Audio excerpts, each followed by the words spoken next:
The PlayStation 3 Super Slim is one of the most interesting and unique consoles in history. This console came out over a decade ago, and let me tell you, it has just such a unique and different design than most other PlayStation consoles in history. From just the rounded edges to the actual disc tray being like this, and just the uniqueness of the shape of the console. Like, there's nothing else that I've seen from PlayStation, Xbox, or anything that has been a very similar design, if that makes sense. I think it's just one of the most unique consoles ever to be released, the PlayStation 3 Super Slim. Yeah, so coming out years and years ago, like, they really wanted to take the PlayStation 3 and make it affordable for the common user, while also delivering decent power and decent stats. Last year I bought it for $170 actually, and so far it's been a lot of fun to play. I've actually got God of War 3 in there, which has been remastered since, but it's still an essential for the PS3 era. Why would you want a PlayStation 3 in 2024? Well, the backwards compatibility is not there with the PlayStation for 100% of its games. Like, a lot of the older sort of Metal Gear Solids and a lot of the Assassin's Creed Black Flag authentic gameplay does not exist anymore, if that makes sense. So just having an authentic PlayStation 3 experience. Even I do have a couple of games from the PlayStation 3 era, which a lot of them have been remastered, but there's a lot of games that haven't been remastered with the PlayStation 3 era, such as some Metal Gear Solid games that I mentioned before. Some of them have been, and a lot of them are the more important games with the PlayStation 3 era. But the PlayStation 3 is still a very fun console, and it's very reminiscent of nostalgia during these times. Like, even just the menu, the way the menu is built, like the PSP, you know what I mean? So it definitely offers uniqueness. And yeah, this slim disc tray, like, it's not actually that flimsy, but it's definitely one of the more flimsy sort of disc trays they've ever had. But it's so well built. Like, over the last decade or so of this console existing, like, it's still working as well as day one. It's definitely stood the test of time. And I've noticed that both my PlayStation 3s that I've got are definitely in better shape than a lot of the Xbox 360s I have. So they were definitely going for good hardware, good build quality with the PlayStation 3. Although, like, probably a lot of people had this disc tray like falling off, but it's just such a unique design that I can't not love it. You know what I mean? So it's just an interesting flavor in terms of the gaming console world. They also introduced a controller that has wireless capabilities, but also, you know, motion control and stuff like that. So that was really cool with the PlayStation 3 era. Very similar to the PlayStation 2 controller as well. That's what I loved about the PlayStation 3 as well. A lot of great games came out in this era, both cross-compatible and original with the PlayStation 3 as well with this era.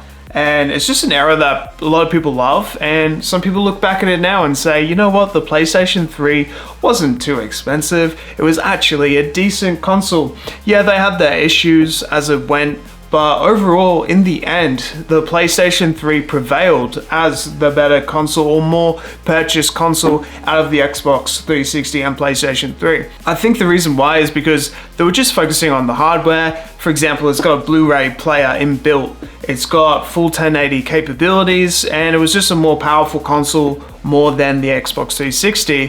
The Xbox 360 was still a great console, but it focused more on multiplayer, focused more on Connect and party games, for example, as well. Whereas the PlayStation 3 during this era was more focused on the pro consumer and more focused on that PlayStation user as well, because everybody loves PlayStation. But the reason why I sort of backed off from getting a PlayStation 3 in the first place when I was a kid was it was simply just too expensive. We couldn't afford a PlayStation 3 for £600 back in the UK, back in around 2006 when it was first released, whereas the Xbox 360 came in with a more cost affordable price, came in a little bit earlier, but as time went on, Obviously, we know the story of the PlayStation 3 altogether. It came out and it prevailed in the end, but that was because of its evolution during the time, and it wasn't for the people at first, and then they started bringing out games that were more for the pro user of the PlayStation 3, and people started to really get into the PlayStation again at the end. And then the PlayStation 4 came out, and we all know it's one of the greatest consoles in history. From a decade on, the PlayStation 4 absolutely ruled the gaming world, of course.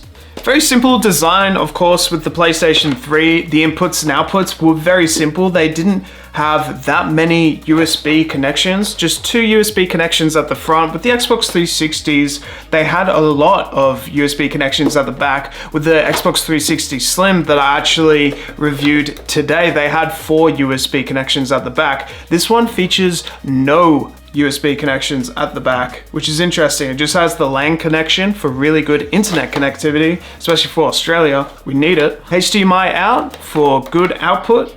And then we've got like an AV connection. We've got a digital out connection, AV multi out as well, which is interesting. And then we've got the classic PlayStation power adaptation, which is really good. With the original PlayStation 3, they had more of a power brick and a different connection, I believe, than just this sort of 2-point connection that everyone uses to this day. So we can see a lot of the PlayStation 3 era in today's world. Also, at the front here, we had a really interesting, unique way of like turning on this PlayStation 5. This thing's like spring-loaded, by the way, so it keeps popping out at me.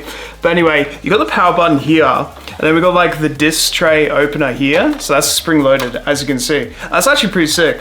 I thought that was really cool. At the bottom here, we've just got a really nice matte black finish as well. A lot of this design is very reminiscent of the middle of the PlayStation 5, how it sort of glistens and shines in the light, as you can see. And then we've got a really interesting finish. Yeah, there's just nothing else like this PlayStation 3 Slim. It's just one of the most unique consoles. I still like it. I think it's actually a pretty decent console, and sometimes I'll put it on and I'll just reminisce about that PlayStation 3 PSP era, which has remote play as well. This was the first console that introduced the remote play feature as well, and online store, internet connectivity. Man, the PlayStation 3 was a very powerful console and definitely helped out the future of gaming 100%. Man, I can't not love the PlayStation 3 Super Slim. It's also very tactile, pretty robust, and pretty portable as well because it's nice and small. So overall, the PlayStation 3 Super Slim is just one of the most unique consoles in gaming history, I believe.